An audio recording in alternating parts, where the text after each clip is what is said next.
These are the most advanced walking robots in the world.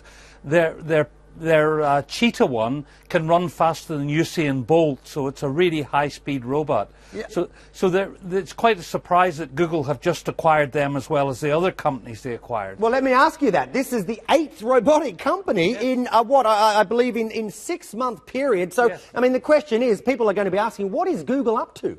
It's very difficult to know. They're keeping their cards close to their chest. They've got Andy Rubins as the director of this lab, and he's from Android, the head of Android. So they mean business here. But Google are already really advanced with their autonomous car, which is legal now in Nevada and California, although nobody else can afford the insurance except Google. But these big companies, people are guessing what's going to happen. Some people are saying, well, they're going to be for domestic use. There's a lot of buzz around the robotics community about it.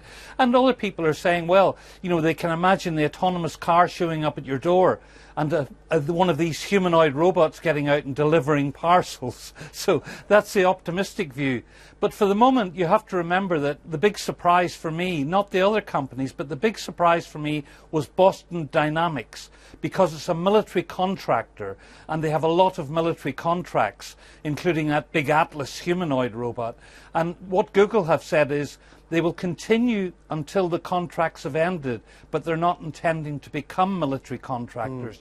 But there's many, many, many millions of dollars to be made here, yeah. and we're worried that they might continue along this path. Well, let's talk about millions of dollars, and correct me if I'm wrong, a lot of the robotic development around the world is done by sort of smaller tech firms.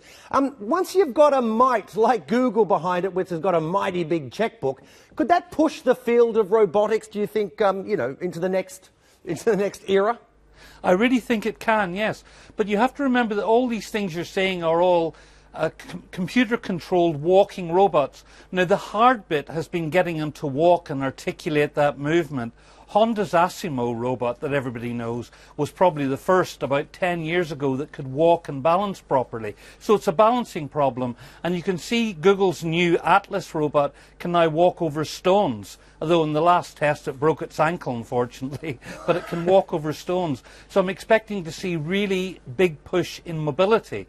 Now, in terms of intelligence, that's a whole other matter. Google have not been into that business much, except for their autonomous car. So people shouldn't be expecting big, super intelligent thinking machines.